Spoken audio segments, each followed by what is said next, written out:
Hello and welcome साथियों, मैं हूं दिलबीर सिंह खालसा और आज की क्लास में मैं आप सबका करता हूं स्वागत। दोस्तों, आज की क्लास में कुछ इंपॉर्टेंट एमसीक्यूज करेंगे on the topic of geography. ये क्लास आपके आने वाले बहुत सारे जेके SSB, JK PSC, SSC and examination के लिए बहुत ही इंपॉर्टेंट क्लास होने वाली है। जो साथी हमारे साथ नए जुड़ रहे हैं, जिन्होंने अभी तक चैनल को सब्सक्राइब नहीं किया है, उनसे गुजारिश करेंगे, रिक्वेस्ट करेंगे, प्लीज़ चैनल को सब्सक्राइब कर दीजिए ताकि हर एक वीडियो की नोटिफिकेशन आप तक सबसे पहले पहुंच सके। तो चलिए सर, बिना किसी देरी की क्लास स्टार्ट करते हैं। साथ साथ आप दो जो है आंसर दिया कीजिए क्वेश्चन का। पहला क्वेश्चन आपकी स्क्रीन के ऊपर इस तरह से है, which are following do not belong to solar system. दिए गए ऑप्शन में आपने बताना है कि कौन सा ऐसा चीज़ है जो सोलर सिस्टम को बिलोंग नहीं करती है। Your options are option A asteroid, option B comets, option C planets and option D nebula. इनमें से कौन सा ऐसा दिया गया ऑप्शन है जो सोलर सिस्टम को बिलोंग नहीं करते हैं? बिल्कुल जी, एस्ट्रॉइड की बात करेंगे सर, ये भी सोलर सिस्टम में आते हैं, कॉमेट्स भी आते हैं, प्लैनेट्स भी आते हैं, लेकिन नेब्यूला जो हैं ये सोलर सिस्टम में इंक्लूड नहीं किए जाते हैं। तो आपके पास ऑप्शन नंबर डी इसका सही आंसर आ जाएगा। ठीक है जी, नेब्यूल जो है याद रखिएगा, nebula do not belong to solar system. Nebula basically आपके पास एक जेंट क्लाउड डस्ट का या गैस का स्पेस में माना जाता है। ठीक है, इंपॉर्टेंट चीज़ जो इसमें याद रखनी है, जो क्लोजेस्ट नेब्यूल आपके अर्थ को माना जाता है वो आपका हेलेक्स नेब्यूल, ये आपको नाम याद रखना चाहिए। The closest known nebula to earth is helix nebula. ठीक है जी, इसके साथ साथ एस्ट्रॉइड की बात करेंगे तो उसके लिए भी आप इंपॉर्टेंट याद रखेंगे कि एस्ट्रॉइड जो है स्मॉल रॉकी ऑब्जेक्ट हैं डेट ऑर्बिट अराउंड द सन। चलिए आगे बढ़ेंगे। क्वेश्चन नंबर 2 आज की क्लास का, कंसीडर फॉलोइंग स्टेटमेंट्स। कुछ स्टेटमेंट्स आपके पास दिए गए, इनको कंसीडर कीजिए। पहला स्टेटमेंट दिया गया है आपके पास, Jupiter seems to be reddish in the day and night. Jupiter जो प्लैनेट है आपके पास रेड दिखाई देता है डे और नाइट में। दूसरा आपके पास ऑप्शन दिया जाता है कि Venus is also known as star which is morning star. Venus को आप मॉर्निंग स्टार के नाम से भी जानते हैं। तीसरा स्टेटमेंट दिया जा रहा है कि Venus is a planet having the same area with the earth. Venus एक ऐसा प्लैनेट है ऑलमोस्ट जिसका सेम एरिया जैसा अर्थ है। ये 3 स्टेटमेंट आपने पढ़ लिए। 3 स्टेटमेंट के रिलेटिव पूछा गया है कि इनमें से 3 स्टेटमेंट्स कौन कौन से ट्रू हैं। क्या पहला और दूसरा ट्रू है, पहला और तीसरा ट्रू है, अकेला दूसरा ट्रू है, ये सारे के सारे ट्रू हैं? ठीक है जी, बताइए जी। देखिए, इनमें से अगर आप इस बात को देखेंगे, वीनस को लिए मॉर्निंग स्टार, कभी कभी वीनस को जो है morning as well evening star भी कहा जाता है, तो 2 ऑप्शन तो बिल्कुल ट्रू है सर। वीनस और अर्थ के लिए हम कहते हैं कि वीनस इज ट्विन। आप अर्थ को अर्थ ट्विन कभी कहते हैं, क्योंकि ऑलमोस्ट इसका एरिया जो है लगभग मिलता जुलता अर्थ के साथ है। तो आप ये दूसरा स्टेटमेंट मान सकते हैं, 2 और 3 जो है करेक्ट मान सकते हैं। लेकिन जो 1 है, 1 में आपके पास ऑप्शन में जो है जुपिटर के रिलेटेड बात की जाती है, तो ये भी आपके पास बात सच है कि ये रेडिश अपेयर होता है डे और नाइट में। तो ऑल ऑफ दीज जो है मोस्ट अप्रोप्रिएट आंसर आप ले सकते हैं, क्योंकि बात यह है कि जुपिटर जो है मेनली ऑरेंज ब्राउन कलर का है, तो इसलिए अब आपके पास रेडिश दिया जाता है। तो ऑलमोस्ट ऑप्शन में मिलता जुलता ऑप्शन ऐसा नहीं मिल रहा है कि 2 और 3 ओनली, तो 1, 2 और 3 ऑल आप मान सकते हैं। ये सारे के सारे क्वेश्चन किसी न किसी एग्जामिनेशन में रिसेंटली पूछे गए हैं। Jupiter mainly N orange brown colour. दूसरी बात जो वीनस की करेंगे, तो वीनस जो है so brightly that it is first star to appear in the sky after sun sets or the last to disappear before the sun rises। इसलिए sir Venus को जो है फर्स्ट सेलेस्टियल बॉडी है जो आपके पास विजिबल होती है स्काई में at the evening and is the last one to disappear from the sky at sunrise. इसीलिए सर जो आपके पास वीनस है इसे आप मॉर्निंग एंड इवनिंग स्टार भी कहते हैं। इसके साथ साथ वीनस को जो है कभी कभी अर्थ ट्विन भी कहा जाता है, इसलिए आप मान सकते हैं कि ऑलमोस्ट सेम एरिया जो है इसका अर्थ के साथ आ रहा है। चलिए आगे बढ़ेंगे। Question 3, which are following is the brightest planet. बताइए सर, में से ब्राइटेस्ट सबसे ब्राइटेस्ट प्लैनेट कौन है? फ्रॉम द गिवन ऑप्शंस, क्या मरकरी है, आपके पास मार्स है, वीनस है या जुपिटर है? जब ब्राइटेस्ट प्लैनेट की बात आएगी, बिल्कुल सर अर्थ का ट्विन वेनस जो है सबसे ब्राइटेस्ट प्लैनेट माना जाता है। तो करेक्ट आंसर कौन सा आप मानेंगे? Option number B, that's correct answer. ठीक है जी, आगे बढ़ेंगे। Continents have drifted apart because of. Continents से ड्रिफ्ट हुए हैं, क्यों, वजह क्या है सर? उसके लिए कौन सा जिम्मेवार है? क्या वॉल्केनिक इरप्शन इसके लिए जिम्मेवार हैं, टेक्टोनिक एक्टिविटीज इसके लिए जिम्मेवार हैं, folding and faulting of rocks इसके लिए जिम्मेवार हैं, या आपके पास all of the above? Continents have drifted, तो इसके लिए बेसिकली आपके पास इनमें से एक मोस्ट अप्रोप्रिएट आंसर अगर आपको चुनना होगा, none other than tectonic activities आप मान सकते हैं। ठीक है, इसके बारे में हमने बड़े बेहतर तरीके से चीज़ें पढ़ी हैं कि कंटिनेंट जो हैं ड्रिफ्टेड अपार्ट हुए हैं बिकॉज ऑफ टेक्टोनिक एक्टिविटीज़। माना जाता है कि जो आपके पास जो भी कंटिनेंट्स हैं, कितने कंटिनेंट्स हैं वो लिख के दीजिए। सबसे बड़ा कंटिनेंट कौन सा है और सबसे छोटा कंटिनेंट कौन सा है लिख के देंगे। आप खुद पार्टिसिपेट कीजिए सर, इनमें डायलॉग में पार्टिसिपेट कीजिए। ठीक है, कंटिनेंट्स को माना जाता है कि अरेस्ट करते हैं मैसिव स्लैब और रॉक में, जिसे आप टेक्टोनिक प्लेट्स कहते हैं। ये जो प्लेट्स हैं ये ऑलवेज मूविंग चलते रहते हैं, मूव करते रहते हैं और इंटरसेक्ट करते रहते हैं। इस प्रोसेस को जो है प्लेट टेक्टोनिक्स कहते हैं। इसी टेक्टोनिक एक्टिविटीज़ की वजह से जो है कंटिनेंट्स ड्रिफ्ट होते हैं। तो आप बताएंगे सबसे छोटे प्लैनेट आपके पास छोटा कंटिनेंट कौन सा है और सबसे बड़ा कंटिनेंट कौन सा है। आगे बढ़ेंगे। क्वेश्चन 5 आज की क्लास का, the period of one revolution of the sun around the center of galaxy is called. देखिए बात हो रही है सन की, ख्याल रखिए बात अर्थ की नहीं हो रही है, सन की हो रही है। एक रेवोल्यूशन सन का around the center of Galaxy, उसे आप क्या कहेंगे? क्या पार्सेक कहेंगे, कॉस्मिक ईयर कहेंगे, एस्ट्रोनॉमिकल ईयर कहेंगे या लाइट ईयर कहेंगे? तो मोस्ट अप्रोप्रिएट आंसर क्या है इसका sir? Cosmic year. That is option number C. Cosmic year को आप एक अच्छे और नाम से जानते हैं, बताइए सर क्या कहते हैं इसे? बिल्कुल सर, गैलेक्टिक ईयर के नाम से भी आप इसे जानते हैं। चलिए आगे बढ़ते हैं। If there is no sun the colour of sky would be, अगर कहता है कि अगर आसमान में सूरज ना हो तो आसमान का जो आपके पास स्काई है उसका कलर कैसा होगा? क्या ऑरेंज कलर का होगा, क्या येलो होगा, ब्लू होगा कि या ब्लैक होगा? क्योंकि आपको पता है सर आपके पास जो आसमान का ब्लू कलर किसकी वजह से दिखाई देता है सर? स्कैटरिंग ऑफ लाइट की वजह से। ये आपने बड़ी बेहतरीन तरीके से चीज़ें पढ़ी हैं।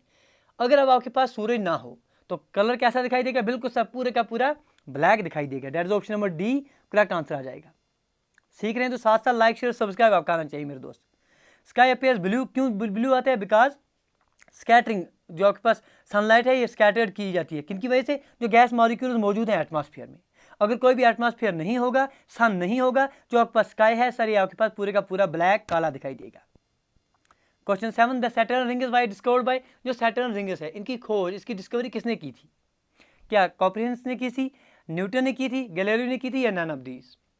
सर आप यकीन मानिए इतने पुराने टाइम पर भी उन वैसे जो आपके पास इंस्ट्रूमेंट्स थे, वैसे टेलीस्कोप के माध्यम से गैलीलियो साहब ने ऐसी ऐसी खोजें की हैं जिनकी बदौलत आपके पास चाहे आप आगे चलकर जो न्यूटन साहब ने खोज की है, जो आपके पास न्यूटन लॉ आ गए, ठीक है जी, उनसे पहले भी आपके पास गैलीलियो के कंसेप्ट आते हैं। जो आप इनर्शिया के कंसेप्ट देखते हैं, ऐसे ही आपके पास जब आप एस्ट्रोनॉमी की बात करते हैं तो वैसे सिंपल टेलीस्कोप के माध्यम से ग्रेट नॉलेज रखते हुए गैलीलियो साहब ने सैटर्न रिंग्स की भी खोज की थी। तो ऑप्शन नंबर सी जो है इसका करेक्ट आंसर आ जाएगा। ठीक है जी। Astronomer named Galileo was first person to see the Saturn rings. 1610 की बात कर रहे हैं हम सर, लगभग आज से 400 साल पहले। आगे बढ़िए, सीखिए चीज़ों को। शेप ओवर मिल्की वे, हमारे जो मिल्की वे है, चलिए नाम लिख के दीजिए हमारे मिल्की वे का नाम क्या है। आगे बढ़ेंगे, इसका शेप कैसा है? क्या आपके पास ये सर्कुलर शेप है, इलिप्टिकल शेप है, स्पाइरल शेप है या नन ऑफ दीज? तो बेसिक क्वेश्चन है, सबने पढ़ा है कि हमारा जो मिल्की वे है इसका शेप कैसा है? ठीक है जी, कैसा है सर? स्पाइरल आ रहा है। That is option number C most appropriate answer आप मानेंगे। Question 9 which of the following phenomena gives an evidence for the spherical shape of earth. बताता है कि आप हमें बताइए नीचे दिए गए ऐसा कौन सा फिनोमेना है जो आपको ये सबूत देता है या आपके पास प्रमाण आपको देता है, एविडेंस आपको देता है कि आपके पास जो शेप है अर्थ की वो स्फेरिकल है। बताइए जी, क्या वो आपके पास सोलर इक्लिप्स है, ल्यूनर इक्लिप्स है, रेवोल्यूशन है या रोटेशन ऑफ अर्थ है? सर वो कौन सा आ जाएगा आपके पास? वो आपके पास ल्यूनर इक्लिप्स आ जाएगा। क्यों सर? ल्यूनर इक्लिप्स में क्या होगा सर? ये आपके पास सूरज है या आपके पास चांद है, इनके बीच में कौन सी आ जाएगी सर? धरती आ जाएगी। ठीक है जी। जब सूरज की किरणें इस पर पड़ेंगी तो सूरज की किरणें जब धरती पर पड़ेंगी तो धरती का रिफ्लेक्शन किस पर पड़ेगा सर? चांद पर पड़ेगा। तो जब चांद पर पड़ेगा ये आपके पास गोल दिखाई देता है। यही आपके पास एक प्रमाण आ जाता है जिसको आप कहते हैं ल्यूनर इक्लिप्स, कि ल्यूनर इक्लिप्स आपके पास एक एविडेंस के तौर पर आप कह सकते हैं कि जो आपका अर्थ की शेप है वो सर स्फेरिकल है। जब आपके ल्यूनर इक्लिप्स की बात करेंगे, चाहे वो पार्शियल हो या टोटल हो, अर्थ जो है एक राउंड शैडो कास्ट करता है मून पर। और आपको याद रखना चाहिए कि स्फीयर इकलौती ऐसी शेप है जो आपके पास राउंड शैडो करता है, no matter what the direction of light is. ये आप सोलर इक्लिप्स की बात करेंगे। ठीक है जी, चलिए आगे बढ़ते हैं और सीखते हैं। ठीक है जी।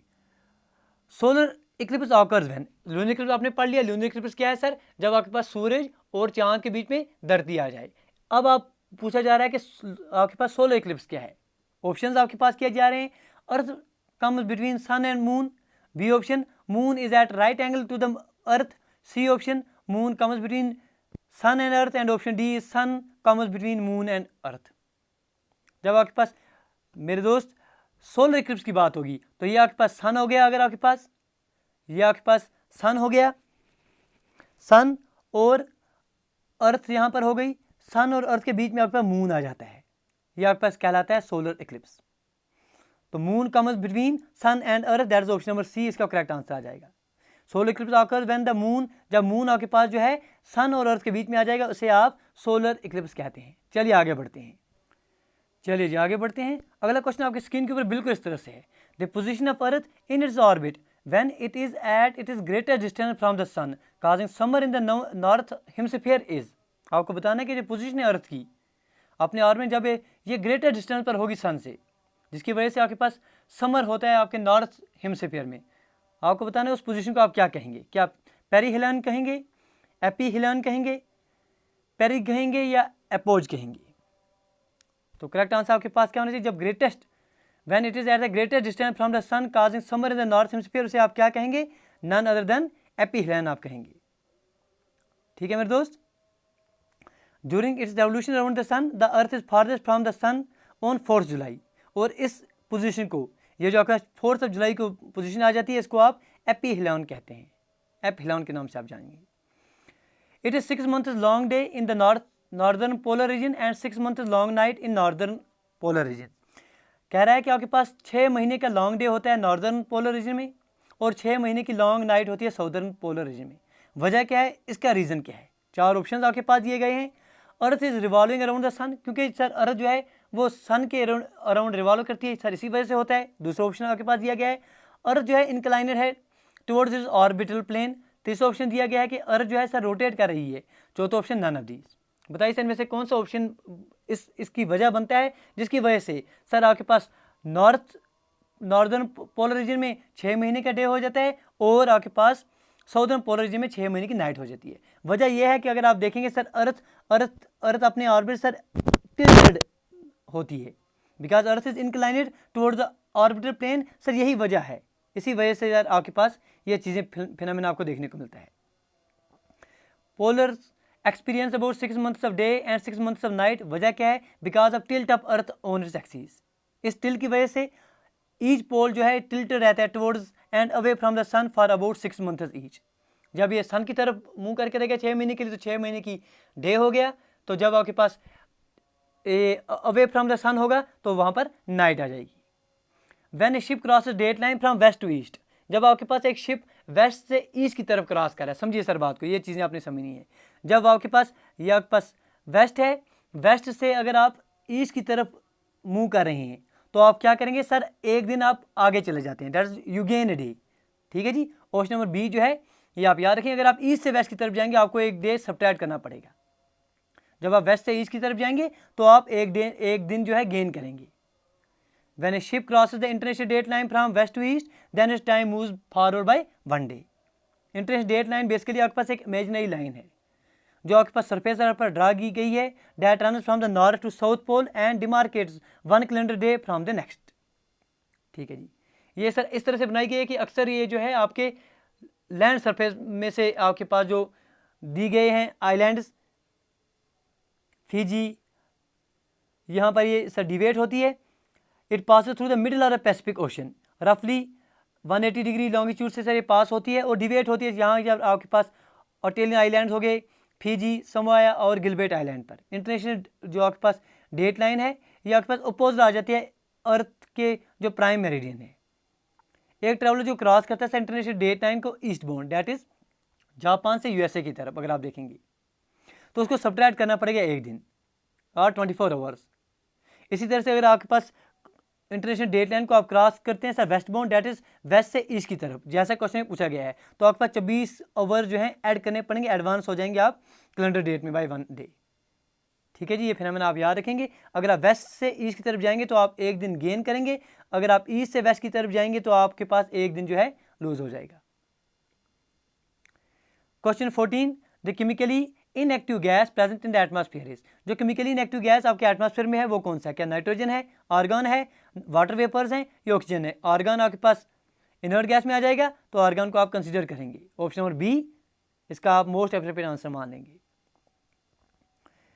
विच are following sequence of atmosphere layers is correct from below. अगर नीचे से ऊपर की तरफ जाएंगे तो एटमॉस्फेयर के लेयर्स जो हैं कौन से किस तरह के आपको दिखाई देंगे? ऑप्शन आपके पास हैं stratosphere, ionosphere, tropopause, troposphere. B option ionosphere, troposphere, stratosphere या tropopause. C option troposphere, tropopause, stratosphere, ionosphere. D option आपके पास दिया गया है ट्रोपोपास, troposphere, ionosphere, stratosphere.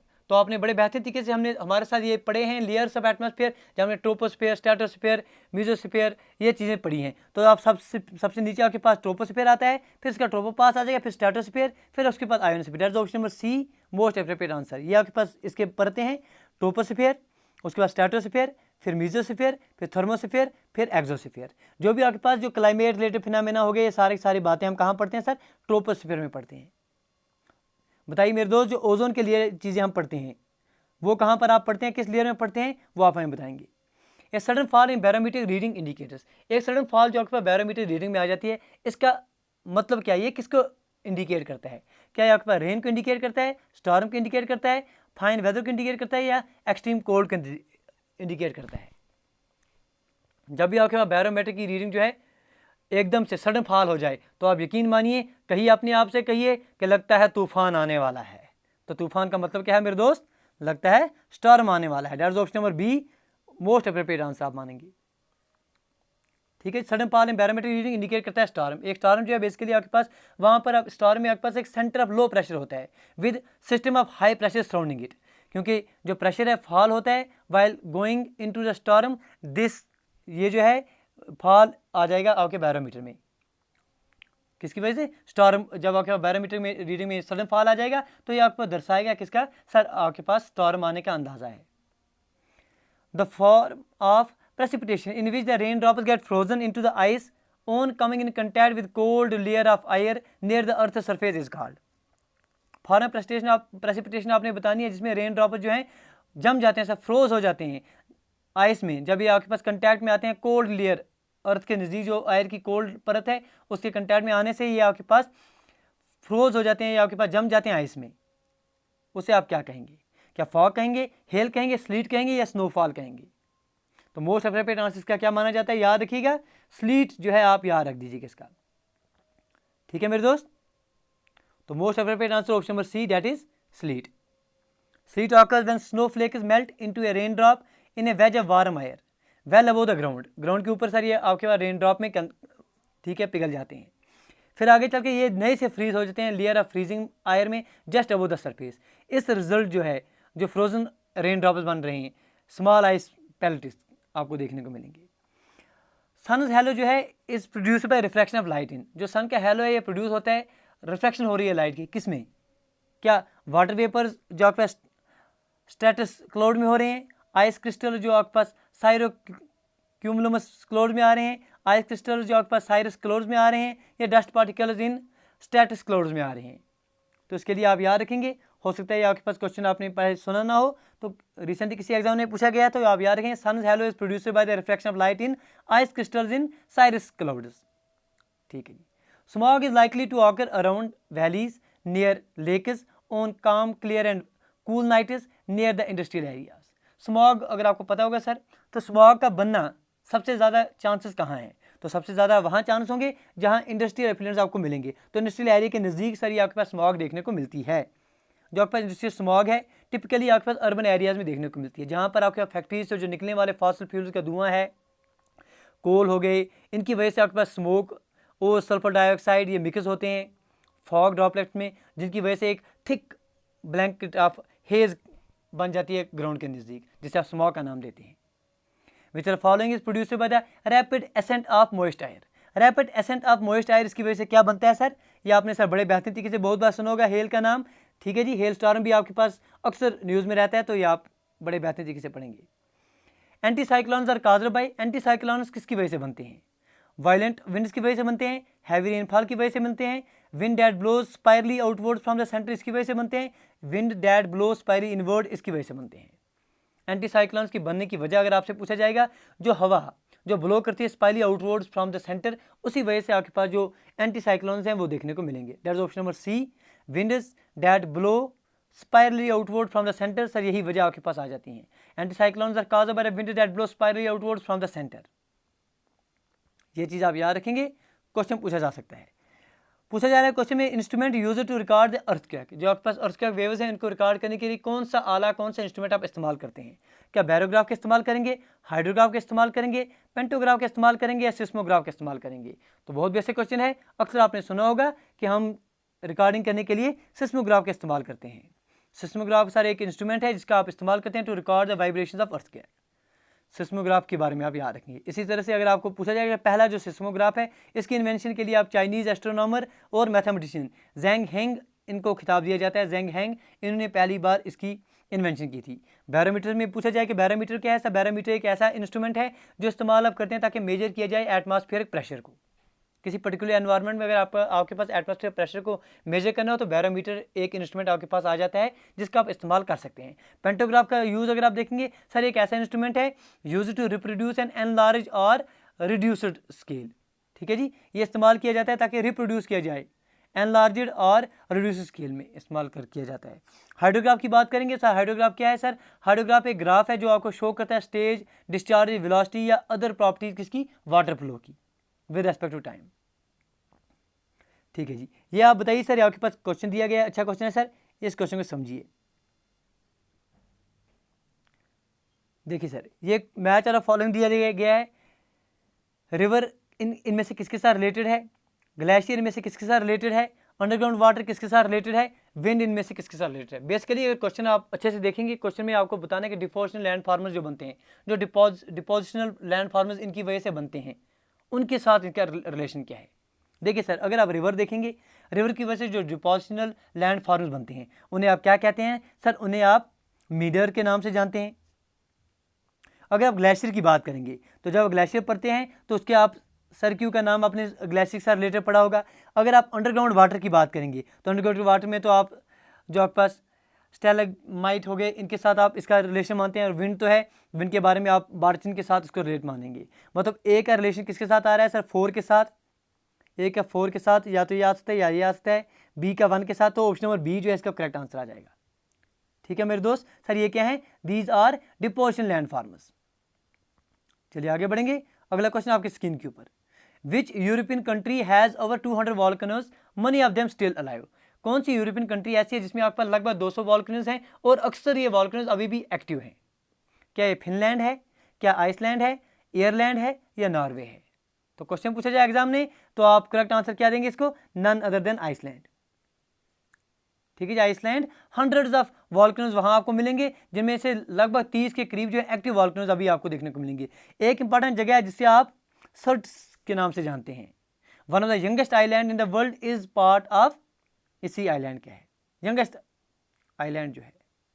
Which are following is not a sedimentary rock. इनमें से आपने बताना कि सेडिमेंट्री रॉक कौन सी है। सब बिल्कुल बेसिक क्वेश्चन है। क्या लाइमस्टोन है, मार्बल है, सैंडस्टोन है या शेल है? क्योंकि मार्बल जो है आप किसमें कंसीडर करते हैं सर? मेटामॉर्फिक रॉक में कंसीडर करते हैं। तो आप इसमें मोस्ट एप्रोप्रिएट आंसर जो है मार्बल ले सकते हैं। मार्बल जो है मेटामॉर्फिक रॉक है, इसलिए सर ये आप सेडिमेंट्री में इंक्लूड नहीं करेंगे।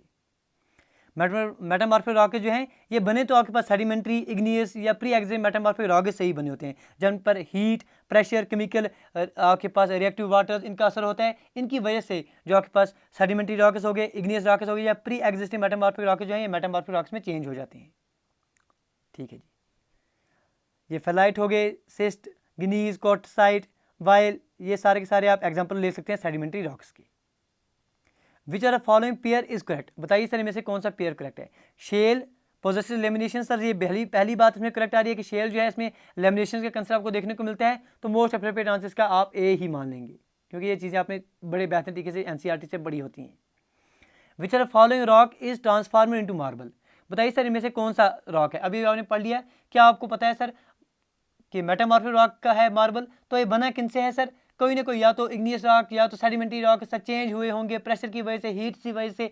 किसमें से? मेटामॉर्फिक रॉक्स में। तो आपसे पूछा जा रहा है कि कौन सा रॉक जो है वही ट्रांसफर हो जाता है मार्बल में, तो कौन सा है? क्या आपके पास ग्रेनाइट है, लाइमस्टोन है, पीट है या शेल है? None other than option number B, that is limestone ही आपके पास चेंज हो जाता है मार्बल में। लाइमस्टोन जो है यही ट्रांसफॉर्म हो जाता है सर मार्बल में। जब लाइमस्टोन सब्जेक्ट किया जाता है, लाइमस्टोन पर हीट, प्रेशर, इनका दारोमदार, इनका प्रेशर पड़ता है। ठीक है जी, मेटामॉर्फिज्म की वजह से मार्बल जो है एक मेटामॉर्फिक रॉक जो है आपको सामने बनते हुए नजर आ जाएगा।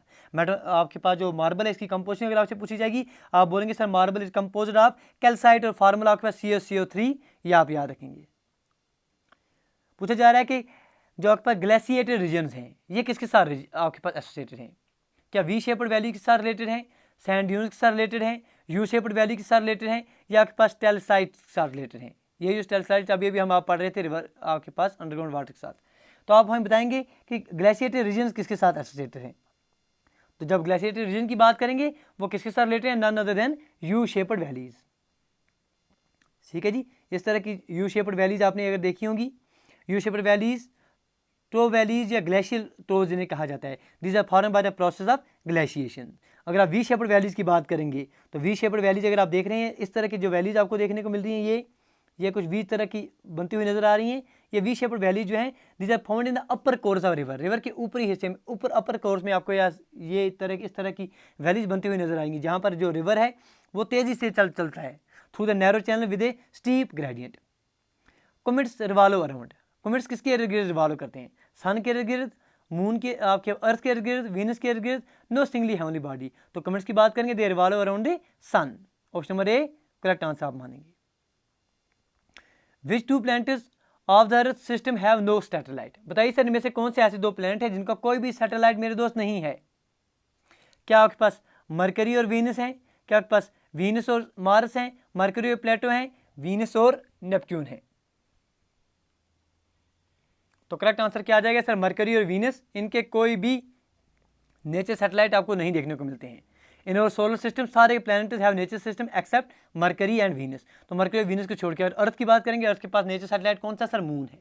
इसी तरह से सैटर्न की बात करेंगे तो याद रखिएगा, अगर क्वेश्चन एग्जामिनेशन में कभी पूछा जाता है कौन सा ऐसा प्लैनेट है जिसके पास सबसे ज़्यादा नेचर आपके पास प्लैनेट आपके सैटेलाइट्स हैं, वो कौन है सर, वो सैटर्न है। मैक्सिमम कितने सर, 82 हैं। अर्थ के पास एक इकलौता नेचर सैटेलाइट है, वो कौन सा है सर, वो मून आप मान लेंगे। मार्स के पास 2 हैं।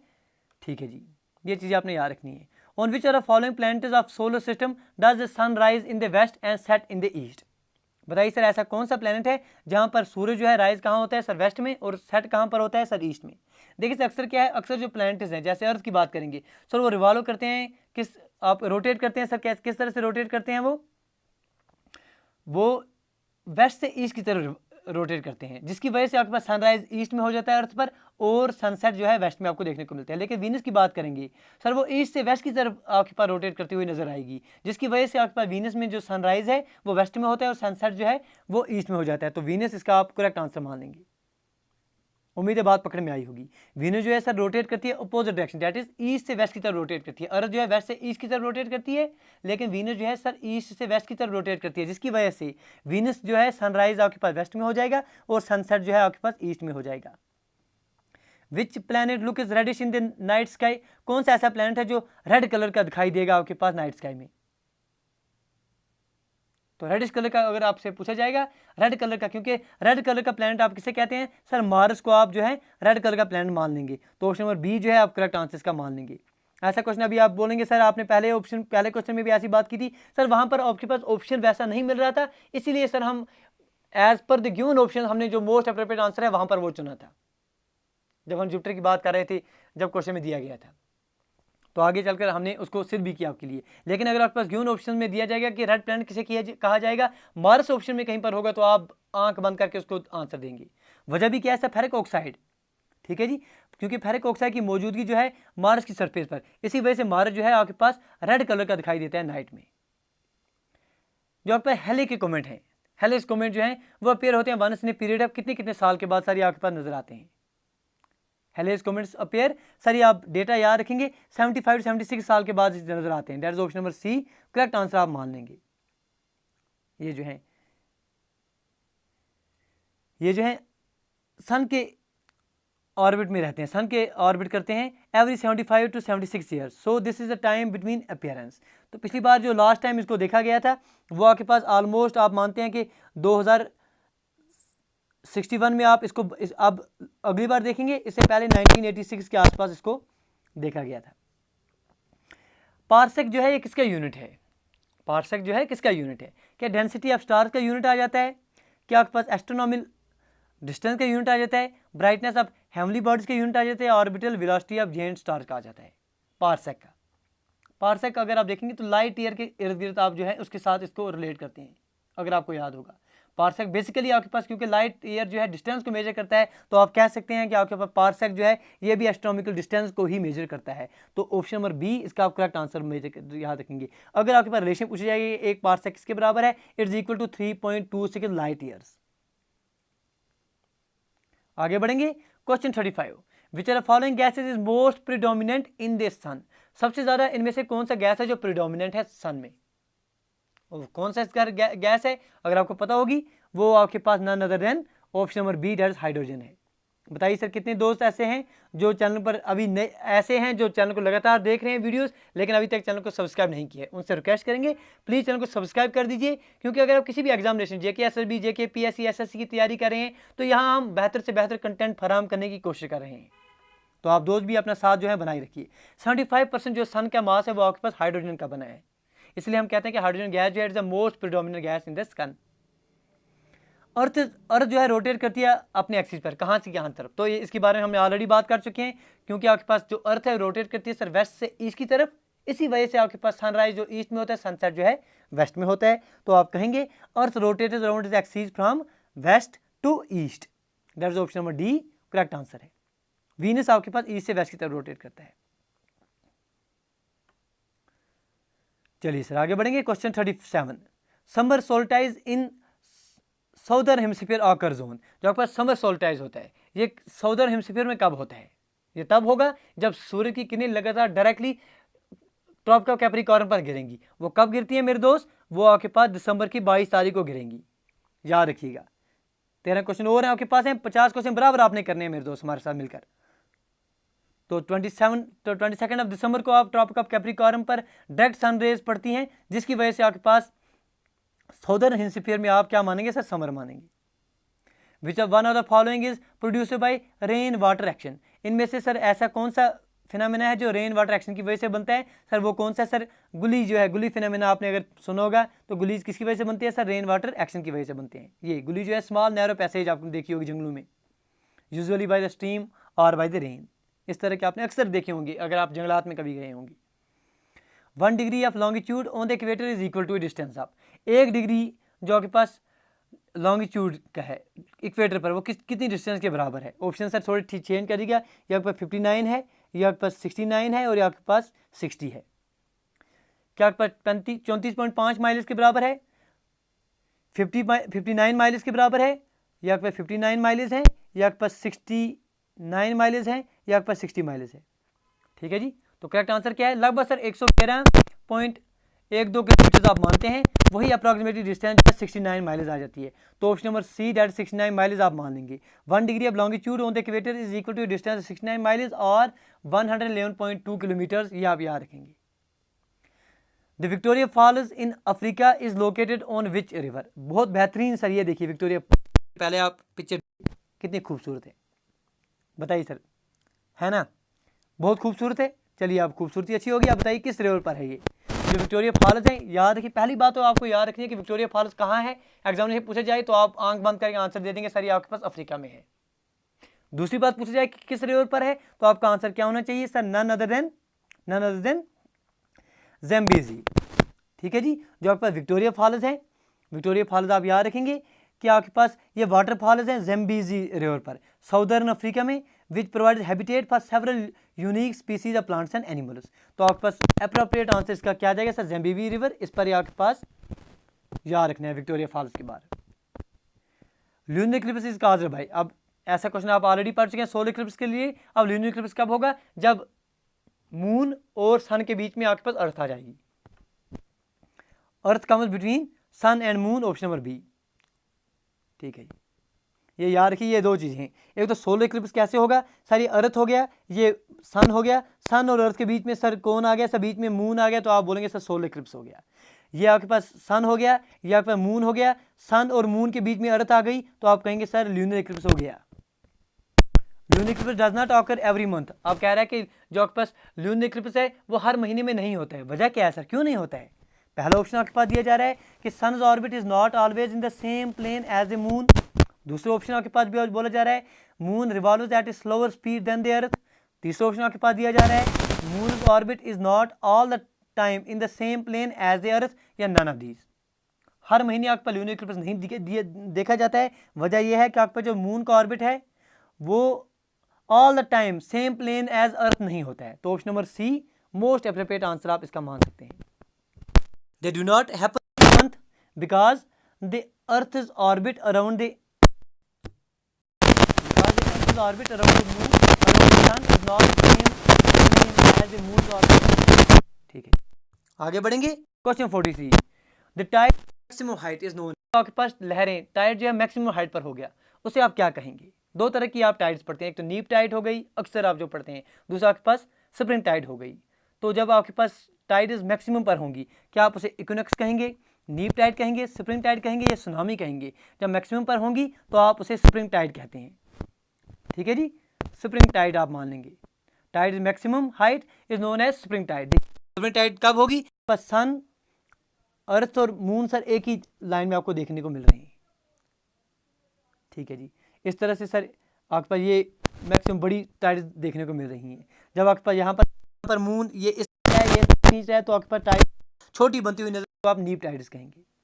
याद रखिएगा, जो स्प्रिंग टाइड्स है इनके बनने का टाइम पूछा जाता है एग्जामिनेशन में। फुल मून आप याद रखेंगे स्प्रिंग टाइड्स के लिए, और जो आपका फर्स्ट क्वार्टर आपके पास आ रहा है मून का, वो आप याद रखेंगे किसके लिए? नीप टाइड्स के लिए। इस तरह से आपके पास जो स्प्रिंग टाइड्स है वो न्यू मून, दो चीज़ देखिए, स्प्रिंग टाइड्स हो गए, नीप टाइड्स हो गए। टाइड्स या आपके पास new moon.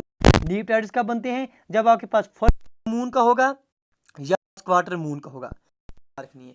Spring tides sir होगी मैक्सिमम हाइट जब होगी, नीप टाइड्स सब जब छोटे होते हैं। स्प्रिंग टाइड्स कब बनते हैं? दो चीज़ें फिर से याद रखिए। स्प्रिंग टाइड्स बनने का टाइम क्या है सर? जब आपका फुल मून होगा या आपका न्यू मून होगा।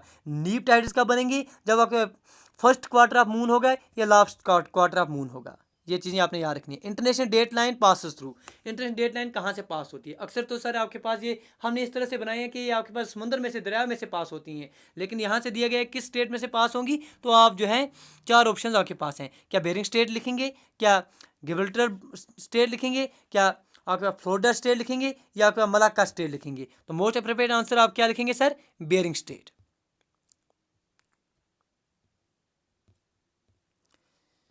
तो ये चीज़ें आप ऑलरेडी पढ़ चुके हैं, इसके बारे में हम आगे विस्तार से चलेंगे। Question 45, the great barrier reef is, जो ग्रेट बैरियर रीफ है इसके बारे में आपने अक्सर पढ़ा होगा, एनसीईआरटी में भी इसके लिए एक लिखा गया है लेख, तो आपसे क्वेश्चन एग्जामिनेशन पूछा जा सकता है। क्या आपके पास कंग्लोमेरियन कोरल्स जो हैं ऑस्ट्रेलियन वाटर में, ये इसको दर्शाता है। माउंटेन रेंज जो हैं अट्टा यूएसए में, उनको दर्शाता है। साल्ट हिल जो अफगानिस्तान में, उनको दर्शाता है। सब oceanic mountain in south China, उनको दर्शाता है। तो जब ग्रेट बैरियर की बात आएगी तो आप ऑस्ट्रेलिया के साथ आप रिलेट करते हैं। जो आपका कंग्लोमेरेशन ऑफ कोरल्स आ रहे हैं किसके? ऑस्ट्रेलियन वाटर्स के। Option number a most appropriate answer. बताइए, सीख रहे हैं तो साथ साथ लाइक शेयर सब्सक्राइब आना चाहिए। क्वेश्चन 46 आपके स्क्रीन के ऊपर, the most important navigable river in central Europe that provides a link between 7 countries. सबसे इंपॉर्टेंट नेविगेबल रिवर जो आपके पास सेंट्रल यूरोप में आ जाता है, लगभग 7 कंट्रीज को सर ये कनेक्ट करता है। किन किन कंट्रीज को? ऑस्ट्रिया हो गए, बेल्जियम हो गए, check Republic, Hungary, Rome, Russia, Yugoslavia, इनको ये सारे कनेक्ट करते हैं। ठीक है जी, इनसे ये पास होता है। मोस्ट इंपॉर्टेंट नेविगेबल रिवर माना जाता है सेंट्रल यूरोप में, वो कौन सा है? क्या आपके पास ये वोल्गा रिवर है, राइन है, द्नीपर है, या दुनाबे है? बताइए सर कौन सा इंपॉर्टेंट है? ये आपका वर्ल्ड ज्योग्राफी में से इंपॉर्टेंट क्वेश्चन है। अगर आप एफ कर रहे हैं, JKPSC की तैयारी कर रहे हैं, तो इन पर ये क्वेश्चन आपके एग्जामिनेशन पूछे जा सकते हैं, ऐसे क्वेश्चन। तो none other than Danube important river है सर, याद रखिएगा, एग्जामिनेशन में क्वेश्चन पूछा जा सकता है। तो option number D that is Danube river जो है मोस्ट इंपॉर्टेंट रिवर आप सेंट्रल का मानते हैं। ठीक है मेरे दोस्त, most important navigable river in central Europe that provides a link between 7 countries, Austria, Belgium, चेक Republic, Hungary, Rome, Russia and Yugoslavia, Danube. ये देखिए आप यहाँ अगर आप अच्छे से देख पा रहे होंगे हमारे साथ, ये दरिया जो है, ये दुनाबे दरिया यहाँ से पास होता हुआ यहाँ आपको देखने को मिलता है। इस तरह से चलता है सर ये। चलिए सर, उम्मीद है ये आपको पिक्चर से ज़्यादा बेहतर तरीके से याद रहेगा। कोशिश कर रहे हैं हम कि इस तरह का कंटेंट आपको फराहम किया जाए कि आप जो है विद हेल्प ऑफ MCQs पूरे का पूरा जो चीज़ें हैं वो रिवाइज कर पाएँ। चलिए सर, अगर आपको हमारी कोशिश अच्छी लग रही है तो आप दोस्त जो हैं अपने दोस्तों के साथ भी वीडियो को शेयर किया कीजिए, क्योंकि आप दोस्तों की सपोर्ट बस वही मोटिवेट करती है इस तरह के सेशन आपके साथ लाने के लिए।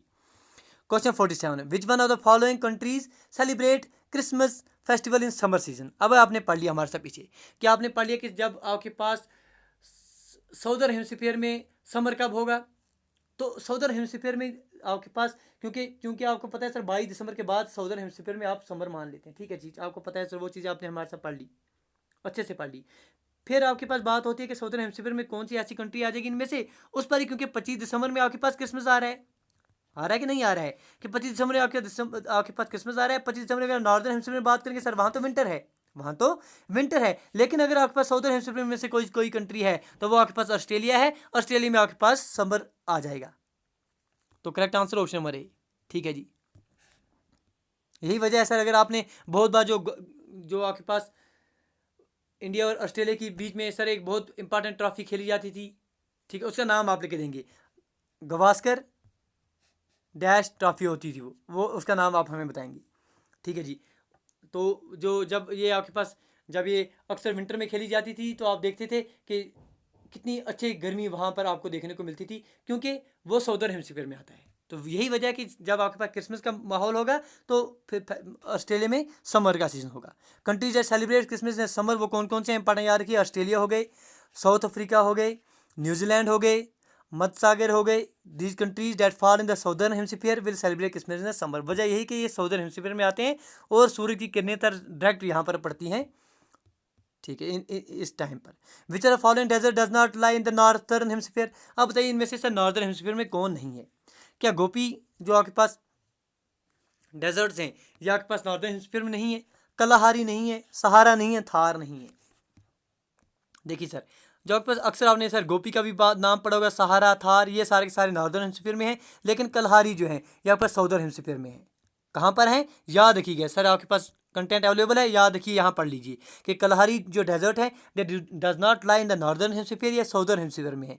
कहाँ पर है, जब अगर आपसे पूछा जाए कलहारी डेजर्ट कहाँ पर है, तो आप याद रखें कलहारी डेजर्ट जो है एक large semi arid sandy savanna है साउदर्न अफ्रीका में।